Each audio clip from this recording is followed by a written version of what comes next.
tal como vós conheceis, muito vagamente, os tempos que antecederam a civilização pagã. Sim, as revoluções morais e filosóficas surgirão em todos os pontos da terra.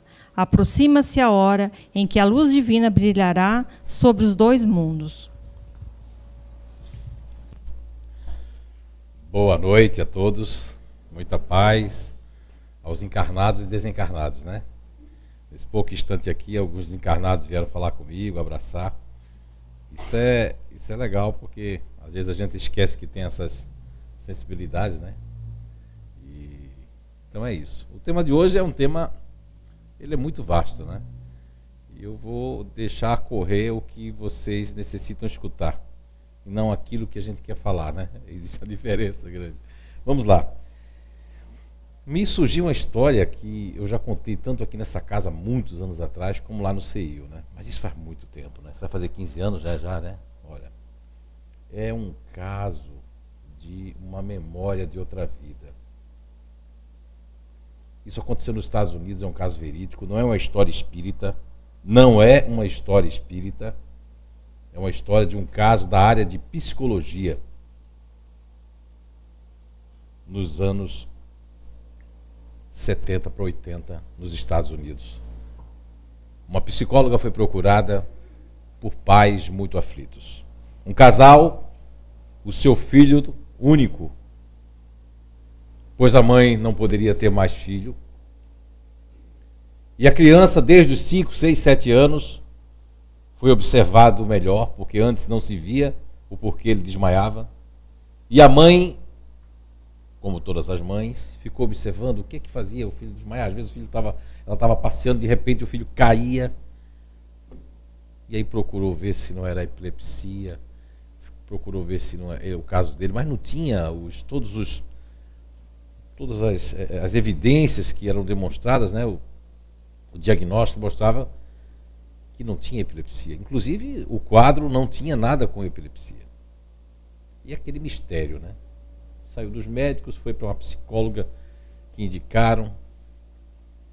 E aí a psicóloga disse: a senhora tem que observar como e quando acontece isso. Mas não tinha hora.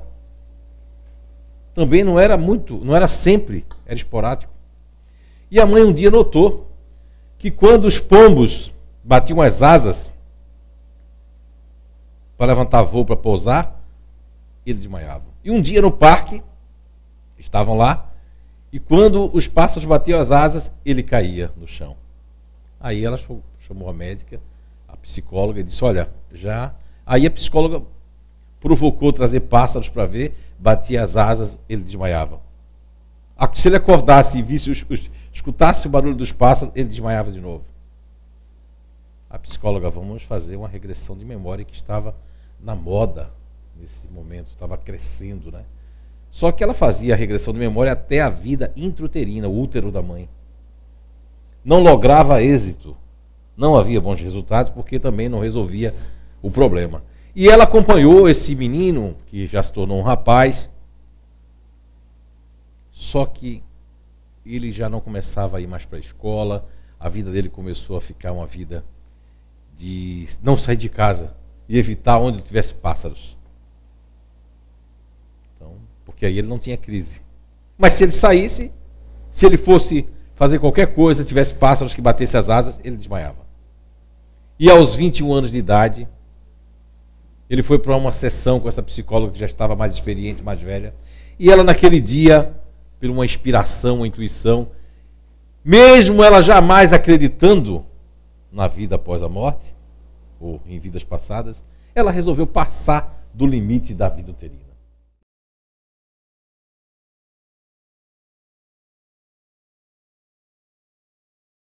Aí a narrar que ele se via como soldado na Segunda Guerra Mundial e que ele se via junto ao grupo numa batalha na guerra da Segunda, com uma bomba que explodiu e eles foram pelos ares.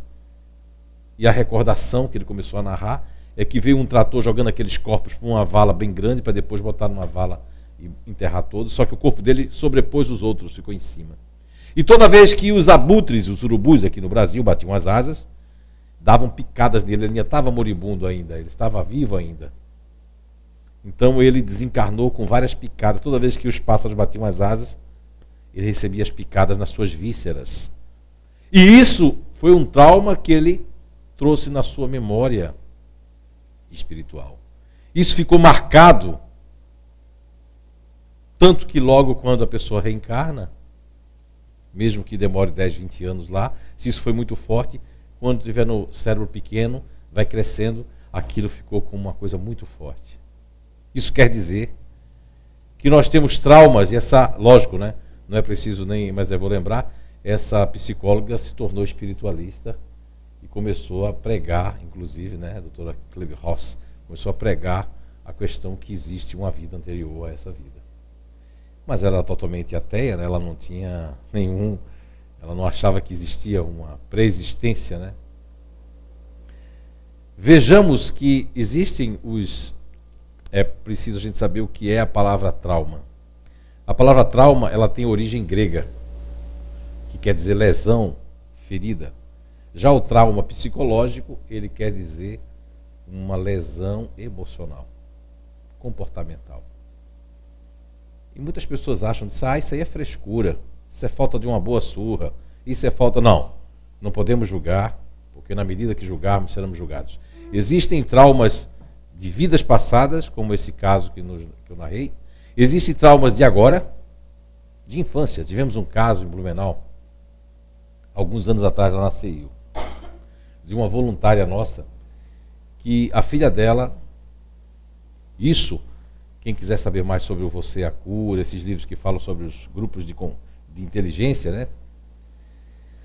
Estou falando de um grupo que a gente nominou de neutros. Os neutros, eles podem esconder segredo do segredo, do segredo, do segredo e do segredo. E essa criança, hoje inclusive, não vou falar a profissão dela, né? Hoje vai ser bom porque ela vai ajudar outras crianças na profissão dela também. Ela esqueceu disso. Quando foi aos 14 anos, de repente, 14 anos para 15, isso aconteceu aos 7, 8. 14, 15 anos, ela vai abraçar o tio. Um evento de festa de família, foi abraçar o tio, não me lembro se foi final do ano, alguma coisa assim, Natal. Quando ela abraçou o tio, veio a memória dela. O tio bulinando ela quando ela tinha 7 anos, né? Mexendo você sabe, né? Nas coisinhas ali. E ela deu aquele pavor daquele tio, aquela coisa, que é isso, aquela ilha. E isso aí foi uma coisa horrível. Ela tinha sofrido uma sessão de pedofilia. Mas estava ali o trauma. Mas a memória não havia vindo à tona. Há algumas coisas que a gente quer esquecer. Há quem consiga esquecer mágoa, há quem não esqueça uma mágoa. Há quem diga que eu perdoo, mas eu não esqueço. Porque a pessoa que se magoa, que fica magoada, na verdade ela carrega lixo emocional. Porque a pessoa que magoou já se libertou, né? Nem lembra que bateu, né? O que fez. Mas o magoado, ele fica preso numa memória emocional negativa. Estudos de grandes neurocientistas, através de grandes estudos da neurociência, inclusive da antropologia neural,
um sensor, né, poderoso emocional. Mas as cargas são mais negativas do que positivas no emocional.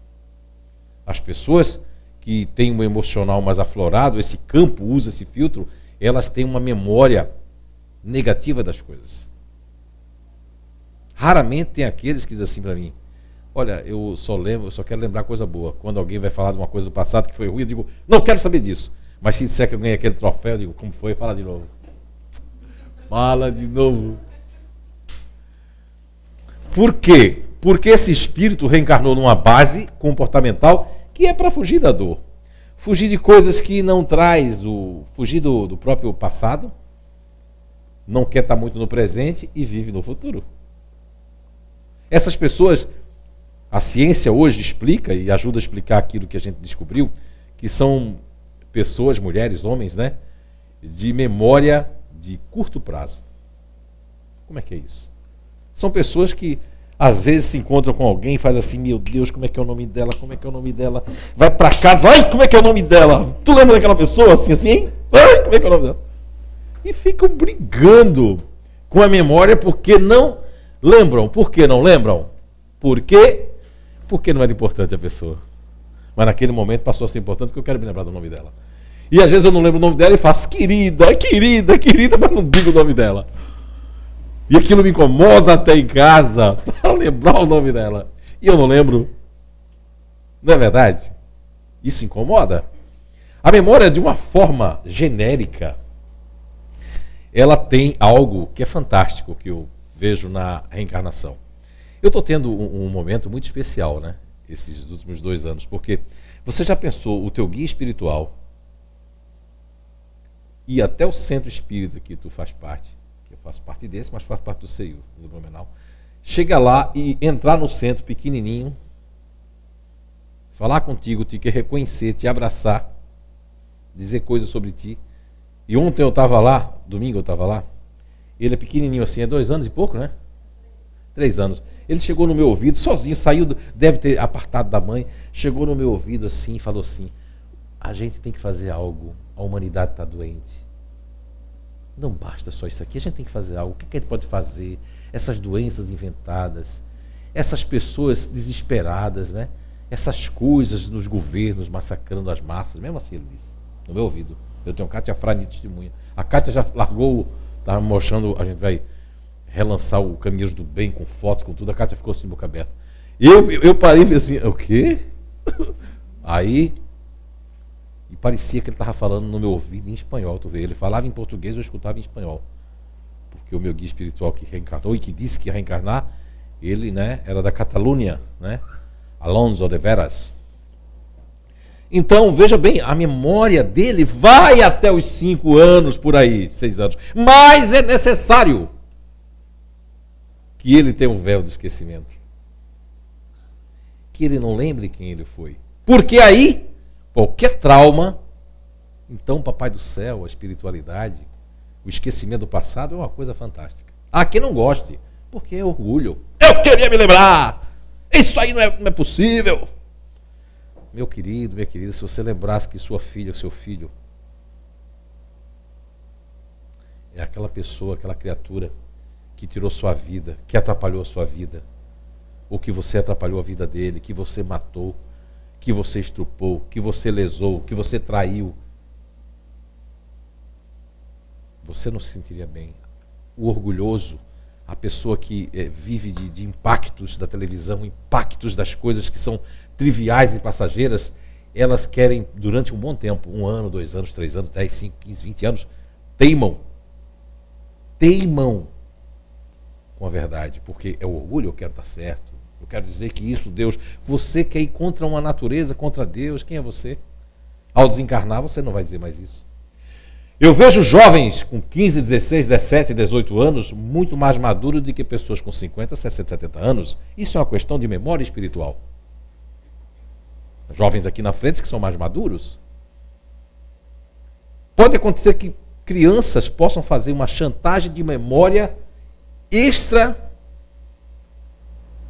trauma de separação dos pais, de conviver com aquela pessoa que não é minha mãe, não é meu pai, mas eu sou obrigado a conviver, e aquilo eu vou chamando a atenção. E como é que eu posso chamar a atenção de minha mãe e do meu pai?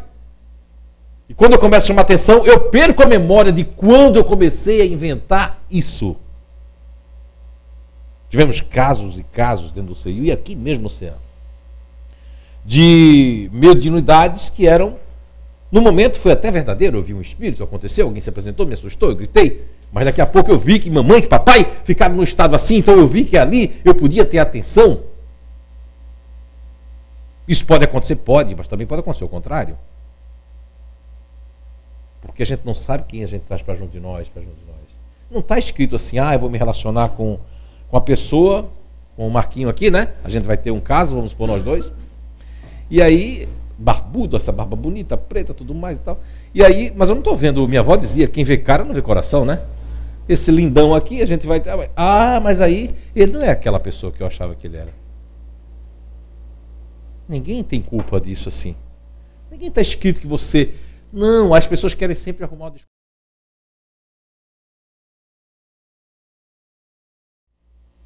E aí, seja católico, crente, protestante, espírita, esquece de uns dos grandes, eu acho que é fantástico quando Jesus diz assim, que a gente não deve julgar o nosso próximo.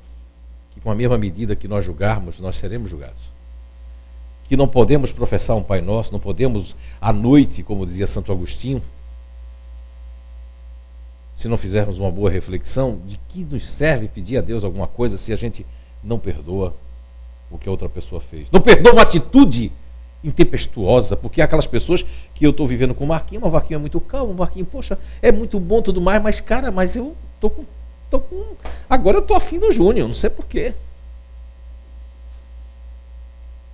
Quando eu faço isso, eu levo o nome que eu sou, não sei o que lá, né? Se eu fizer o contrário, eu sou não sei o que. Então, a gente não sabe o que o ser humano quer julgar, né? A gente está fazendo aqui com respeito, porque na espiritualidade não existe sexo. A alma não tem sexo. Quando eu li o grande livro, que ele ainda vai fazer 100 anos esse ano, né? O professor Cláudio não foi que me avisou. O grande psiquiatra baiano chamado Dr. Jorge André dos Santos. Esse livro eu li no ano de 1993, que é Forças Sexuais da Alma. Fantástico. Nesse livro, o Dr. Jorge André dos Santos mostra que a memória do espírito pode influenciar no novo corpo que ele vai ter. E aí, acreditem, o DSM, que é a Bíblia da Psiquiatria, chegou aquilo a querer colocar a homossexualidade como um trauma, aliás, como uma doença, né? Um trauma, depois reverteram para um trauma. Aí queria dizer que a causa poderia ser um trauma infantil, porque era só menino, tinha irmãs que eram meninas, e aí ele, por ser irmão de meninas, aí depois viram que a menina também só tinha irmão meninos, e hoje a gente sabe que não existe isso. Não tem nada a ver. Mas por que isso? Preconceito. Você não pode exigir. Divaldo, a gente se encontrou em Portugal em 2013. Para mim é o maior orador espírita, o maior pregador espírita do planeta Terra. Aqui não goste dele, aqui não. Mas eu não posso exigir de Divaldo, que nasceu em 1920, que eu vá falar para ele que Freud é uma farsa, que a própria letra de Freud disse em Boston uma certa feita que o meu avô é um cocô. Ele não vai conceber isso, porque ele nasceu em 1920 e passou décadas acreditando nos métodos freudianos, né? E hoje, salvo alguma coisinha na Alemanha, ninguém fala mais. Há no Brasil aqueles que falam de métodos ultrapassados, que o brasileiro é assim, ele pega uma coisa que nos Estados Unidos não se usa mais, no mundo se usa, e começa a aplicar aqui, como Dale Carnegie, Napoleão Hill e etc., que os americanos, eu estava no Rio de Janeiro, no Sheraton Hotel, certa feita, o americano estava rindo da nossa cara, e eu, poxa, e o meu inglês não estava tão bom como hoje, por que esse cara tanto ri? Eu perguntei. Aí ele estava rindo de nós, que a gente usa coisas ultrapassadas dos outros e ainda quer ganhar dinheiro em cima dos outros. Porque o brasileiro não tem memória. Quer apostar? Levanta a mão quem aqui, como eu, às vezes vê um ator passar que já morreu, a gente só lembra dele porque ele apareceu na televisão. Levanta a mão como eu, tá vendo aqui? Não é verdade? A gente não lembra. A gente nem lembra em quem votou, se não for presidente, se não for coisa, a gente entra em dúvida depois de 5 anos, 6 anos. Eu votei em quem mesmo, que eu não me lembro mais. Porque a memória do brasileiro não é para dor, não é para problema. Não é como os argentinos, hermanos. Eles lembram de cada coisa que Evita Peron dizia. Eu lembro que quando minha mãe me batia, a minha unha coçava aqui debaixo, tinha um verme que ela colocava e ainda dói. Quer dizer, vai lembrar de detalhes, porque a cultura lá é essa. Agora está rindo de mim, eu vou ficar magoado, a minha memória não vai esquecer disso. Não é?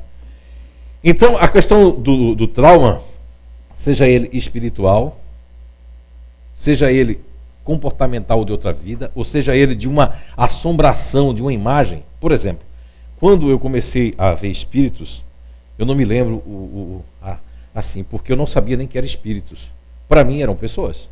Eu apoiei muito da minha mãe porque eu dizia assim, mãe, tem uma pessoa ali chamando, tem uma criança na calçada, eu chamava minha mãe, em segundos aparecia aquele povo. Aí, de tanto chamar, às vezes você está brincando comigo, né?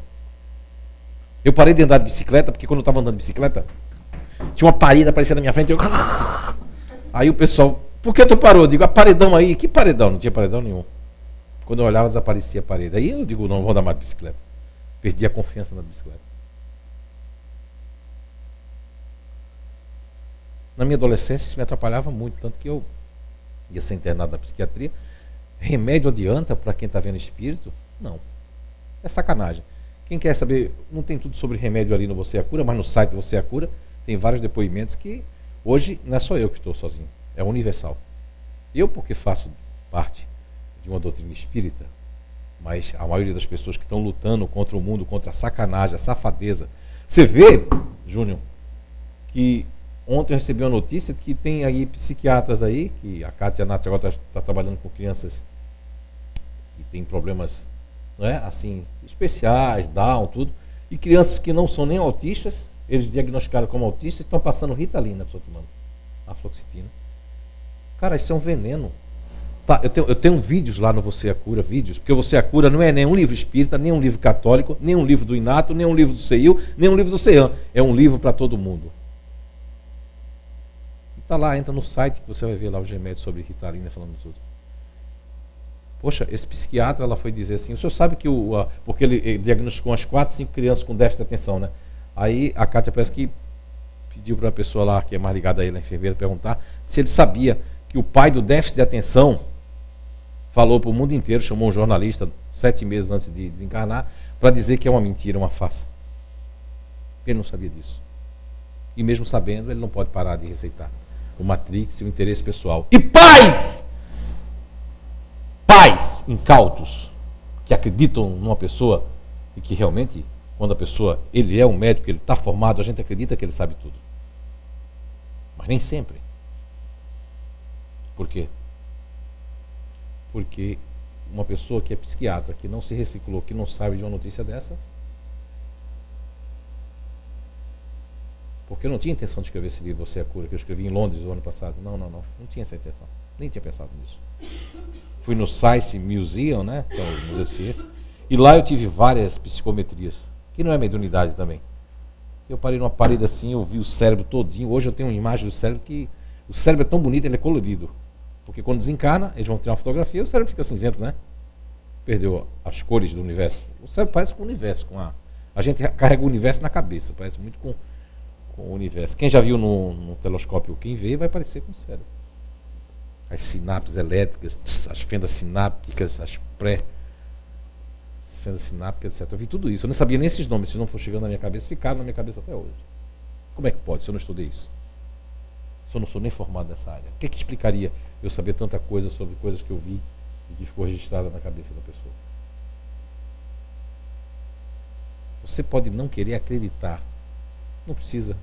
Quando uma verdade existe, não precisa acreditar nela. Simplesmente ela existe, simplesmente ela existe. Você está aqui, eu estou aqui, só tem uma certeza, na memória que nós temos, uma memória instintiva, que é que nós vamos morrer, todo mundo aqui. Todo mundo aqui vai desencarnar. Tem gente que vai demorar 40, 50, 70 anos aí, né, que estão jovens ainda, né? Mas tem gente que daqui a 10 anos já, o trem vai passar, outros com 5, outros com 20. Com 5 eu não vou dizer quem é. Com 20, 25, e aí? Aí eu vou deixar para crer que existe vida, que existe isso depois quando estiver pertinho, para depois fazer igual nossos irmãos protestantes? Eu tenho um tio que lá no Nordeste correu até atrás de Lampião e tudo, foi dar volante e tudo. Seu Mendonça morreu com 98 anos, mas perto de morrer ele aceitou Jesus como Salvador. Aí meu pai dizia que quando ele morresse ia vir 2 guardas da rádio patrulha pegar ele, da polícia civil. Assim, mas ele aceitou e disse que aí está perdoado tudo. Tão bom se fosse assim, né? Mas eu admiro a fé dos crentes. Os espíritas não têm. Os católicos também não têm. Uma coisa que eu admiro quem tem essas seitas é a fé que eles têm. Isso é admirável. Eles entram naquela corrente lá, dão dinheiro, né? E ficam com fé. Eu vou comprar o carro. Eu vou sair dessa. Eu vou arrumar um emprego. É uma força tão grande igual, porque existe o efeito placebo. Não dê remédio para suas crianças. Não faça isso. Hoje muitas pessoas entram, pesquise para ver. Eu vou ver se esse demônio do Zé Araújo está certo. Pesquise. Entra lá. Quantas crianças morreram. Entra no Você a Cura, entra no site A Face da Psiquiatria. Você vai ver no final do vídeo, é 1 hora. O Júnior deve ter visto já o vídeo, né? Lá no final, você vai ver que quantas crianças no mundo... Porque assim, ó, eu estou com um caso lá em Blumenau que o pai está dizendo que agora os efeitos dos remédios que a criança tomou, está vindo agora o menino. O rapaz com 18 anos. Menino, né? Agora que está vindo, assim, meio... Há umas coisas acontecendo. Porque já os Estados Unidos não dão. Aqui no Brasil tem droga que aqui lá nos Estados Unidos é cortada. Aqui no Brasil a Anvisa, tudo mais demora um monte. Porque o brasileiro, enquanto estiver dando lucro, agora mesmo, o que é que fizeram para vender vacina? Sabias que a vacinação, quem é enfermeira aqui? Levanta a mão. Não tem ninguém enfermeira aqui? Procura saber. A grana que dá a vacinação. Feito da proteína do ovo. Pô, quer uma coisa antigripal? Come ovo, goiaba e laranja e vitamina C. Planta um pé de acerola já dentro de casa já. Come 5 ovos daquele, assim, se for possível, de caipira, pega a gema, come crua, faz de qualquer jeito. Não viu não que eles fazem? Não, você é alérgico à proteína do ovo? Aí você pergunta por quê? Por quê? Eles não respondem por quê. Não, é alérgico à proteína do ovo? Como é que tu vai saber? Hã?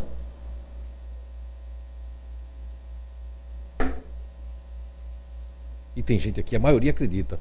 O sistema, a televisão, ela, ó. HN1 do agente Blumenau, e aí a pessoa, eu vou comprar a vacina da gripe, as empresas, vamos comprar. Aí, depois passa. Vendeu já os estoques de vacina, né? Esse é o mundo que nós vivemos. Memória seletiva. Interesse pessoal. Questão 895 de O Livro dos Espíritos. Importante eu me dar bem. Tem pai e mãe que não quer que seu filho fique curado, que pare de ver espírito, fique curado. E, não, isso aí, agora ele falou, agora ele me ofendeu. Não, não quer, por quê? Eu não sei nem o que eu estou falando, os espíritos estão pedindo para me falar. Porque eu perdi a memória de que isso, de alguma forma, está atrelado. Porque um espírito pode me usar para usar ela. Como é que eu me livro de um espírito? Se livrar é muito forte, ninguém se livra. Você desconvida o espírito. Na questão 456 e 459 do Livro dos Espíritos, ambas falam de 2 coisas muito importantes. Allan Kardec pergunta se os espíritos veem, se os espíritos sabem o que nós pensamos, né? Não, vocês estão vendo, ele muitas vezes vê tudo que a gente pensa. E se eles veem tudo que a gente faz? A outra pergunta ele fez. Na maioria das vezes, veem, mas só aquilo que eles dão atenção. Se você entrar num estado, eu sou um espírito, desencarnei, sou brincalhão. Gosto de brincar, gosto de esconder chave. Eu sou um espírito assim, bem daqueles obeteiros. Aí eu encontro ela que é brincalhona, vamos supor, né? Aí eu vou me afinizar. Mas se eu encontrar ela que está lá chorando, com medo de espírito, né? Com dor, magoada, eu digo, ui, sai daqui, Deus me livre. Ela não quero. Mas se eu sou um espírito que eu desencarnei, porque assim, ó, um espírito que se suicidou, ele pode ficar vagando por aqui, em cima da gente? Nem sempre.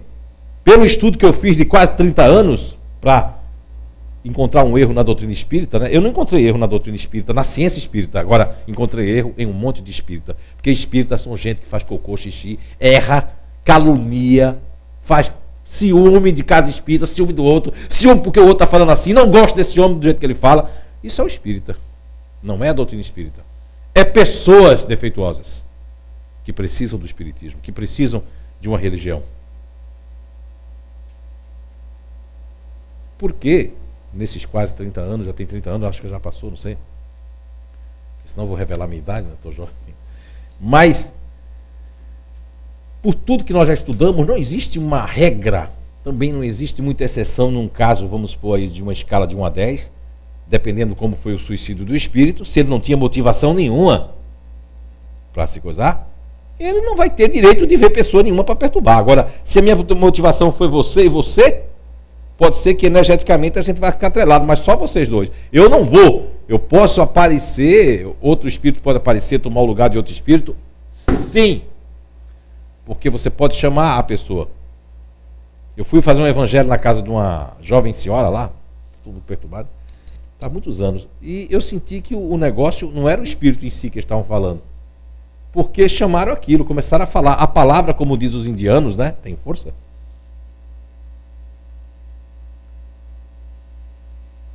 Não existe isso que a apometria, a conscienciologia, como é que é, aquela longosofia. Todos são caminhos, rapaz. Ninguém pode dizer que está errado, nem que está certo. Ninguém pode dizer que o espiritismo é o único caminho. Não existe isso. Quando desencarna, a nossa memória vai levar o que a gente fez de bom e o que a gente não fez de bom. O que a gente cometeu erro. Vai estar tudo ali. Agora, quando a pessoa fica meio doido, né? Doido quando eu digo perturbada, vai se apegar a coisas, né? Tem gente que fica contando dinheiro, tem gente que guardou, porque dinheiro é energia. Dinheiro não foi para ficar guardado, não, foi para circular. De forma responsável, né? Eu fui dizer isso numa palestra, a pessoa disse, estou circulando dinheiro. Eu só tenho que dar um conselho pro meu marido, não está gastando tudo. A gente tem. Tá vendo como a pessoa pega uma palavra tua e usa errado? As pessoas estão todas para pegar uma palavra tua.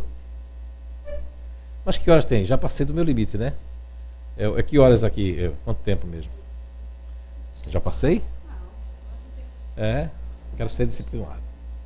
Mas a memória e o trauma, eu fui falando, eu achei que não ia conseguir falar muita coisa. A memória, ela pode nos beneficiar como pode atrapalhar. Por isso que a memória de uma vida para outra, ela tem que ser como um véu. Mas há casos que não são espíritas. Dr. Ian Stevenson já psicografou até em inglês, muitos anos atrás na casa lá. Dr. Remendanath Banerjee também já psicografou, até assinou em hindi, né? São espíritos que não eram espíritas. Espíritos que não eram espíritas, cientistas. Dr. Ian Stevenson, da Universidade de Virgínia, nos Estados Unidos, que hoje ele passou uma psicografia para o Dr. Jim Tucker, que não é espírita. Falando no código lá que ele havia deixado para o outro doutor lá. Não era espírita. E ele trouxe marcas de memórias de outras vidas e de marcas de nascenças também. Ou seja, uma criança levou um tiro aqui, a criança tinha uma marca de um tiro aqui, que inclusive fez várias cirurgias por causa daquele problema no coração, daquele negócio, daquela marca. E quando a criança começou a falar, eu não fazia isso com você quando eu era seu pai. 2, 3 aninhos falando com a mãe assim. Eu não fazia isso com você. Sabia até o nome dos gatos, o apelido dos gatos, que a mãe disse errado e ele ainda consertou. O que é que você explica isso se eles não são espíritas? A criança trazer... Mas sabe que a criança traz uma memória extracerebral na idade locutória da fala? Porque ele passou pouco tempo no mundo espiritual. Tem lógica. Você lembra que idade... Vou perguntar aqui, deixa eu ver, que idade você tem? 17. Você lembra terça-feira de 2 anos atrás, de tarde, que roupa você estava usando? Você lembra? Era o dia 23 de maio, você lembra? Uma terça-feira, 2 anos atrás? Vai fazer 2 anos, dia 23 de maio. Você lembra? Não? Era uma roupa laranja que você tinha, que você achava muito bonita, dizia, achava, né? Combina com o meu tom de pele. Mas ela não vai lembrar. Mas eu posso entrar na memória dela e lembrar. Se ela não lembra de 2 anos atrás, como é que uma pessoa vai querer lembrar de uma outra vida? Mas por que lembra? Porque ela está com 17, faz 15 anos isso, né? Não, faz 2 anos isso, né? Não é isso? Mas passou 15 anos. E só faz 2 anos. Agora, uma criança dessa, por que ela vai lembrar? Porque ela passou nem horas ou meses no mundo espiritual. Ou dias só. No tempo terreno. Então, está toda a vida ali, né? Porque ela sai, o menino contou. Isso está lá na internet. Coloca ali, ó. Memórias de outra vida. É o caso da criança que era o seu avô. Coloca lá até assim que o Google já ainda conserta. Você vai ver que ele é um relato, que ele diz nomes de estudo. É uma coisa que a mãe ficou aflita. Como é que essa criança... Que é isso? O que está acontecendo aqui? inúmeros casos. Casos da Índia de memória extracerebral. A memória pode nos enganar, inclusive. Existem grupos, aqueles que eu falei, mas tem grupo que troca a bola. Está dizendo assim, é marrom, mas aí você diz, não, você falou verde. Não, eu falei marrom, mas falou verde. Mas na hora pensou em verde, mas falou marrom. As pessoas trocam as bolas. Como é seu nome? Você faz isso, Jéssica? Não é? Não é? E doido, quem é que teima contigo, né? Que tu não disse, né? Não? Você vive com a Jéssica? Marido, meus pesos pra ti, rapaz. Tu olha, tu já ganhasse. Não é? Tô brincando, Jéssica. Eu faço isso com a minha mulher. Porque ele, vê só. Eu tô chegando perto dele, tá ficando quente. Tá ficando quente? Tá esquentando? Ó, já tá vermelho ele, né?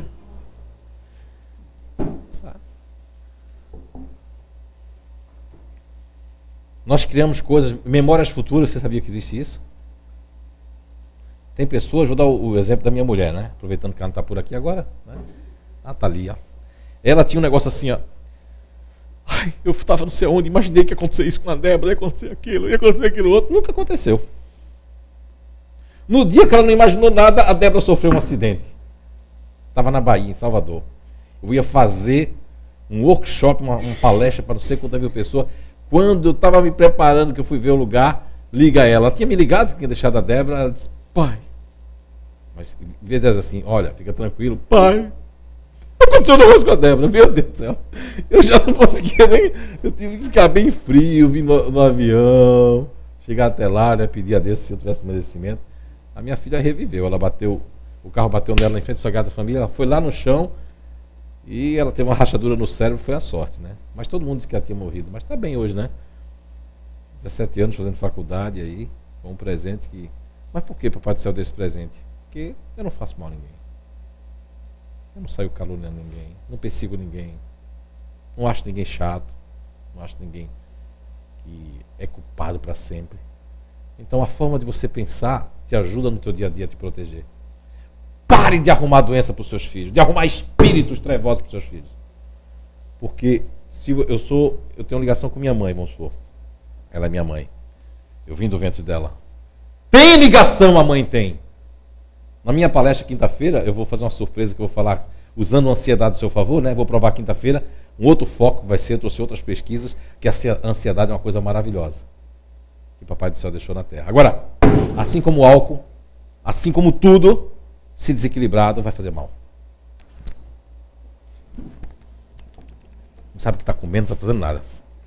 Porque nem tem memória da comida. Então, se ela é minha mãe, mesmo com a mãe que não queira saber daquele filho, que só se for assim, eu sou inimigo da outra vida dela, ela está me repudiando, aí chamam de depressão pós-parto.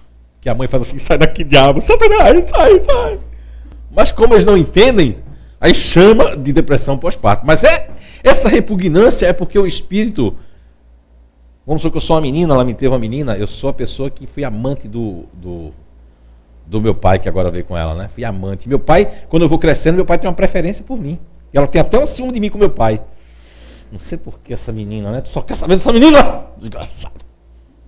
E ela teve depressão pós-parto. Agora ela tem uma ligação comigo, não importa, energética. Porque eu vim dali. Então, se ela começar a pensar que eu estou doente, é capaz de ela me fazer doente, porque ela tem uma força energética sobre mim. Uma mãe que tem muita fé, quando o filho está com febre, ela sopra. A febre pode ir embora por causa da força energética. Mas se ela fizer assim, ela vai morrer, a criança vai morrendo. Ah, mas eu não gostei de escutar isso, porque eu queria que o senhor dissesse que eu tenho um demônio lá na minha casa. É porque faz bem, né? Para você fugir das tuas culpas, fugir do teu remorso. Remorso não faz bem a ninguém. Remorso se cuida assim, ó. Eu quero, Senhor. Vamos fechar os olhos agora. Que tu me perdoe por ter sido tão fraco, tão fraca, diante de sentimentos que me arrastaram a todo momento para essa emoção passageira de um orgasmo, de um prazer, que já foi igual uma ave ligeira, e o meu corpo agora dói, meu coração.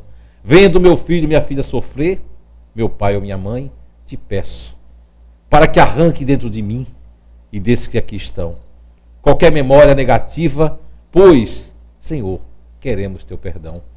Aqui estamos em prantos na nossa alma, pedindo paz e calma para o nosso ser, para a nossa filha, para todos aqueles que aqui crê.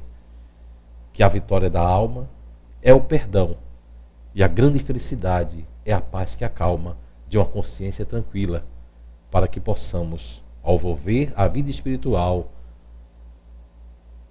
sair com a alma e dizer numa voz de amor e bem calma: Senhor, muito obrigado. Muito obrigado, senhores. Muita paz.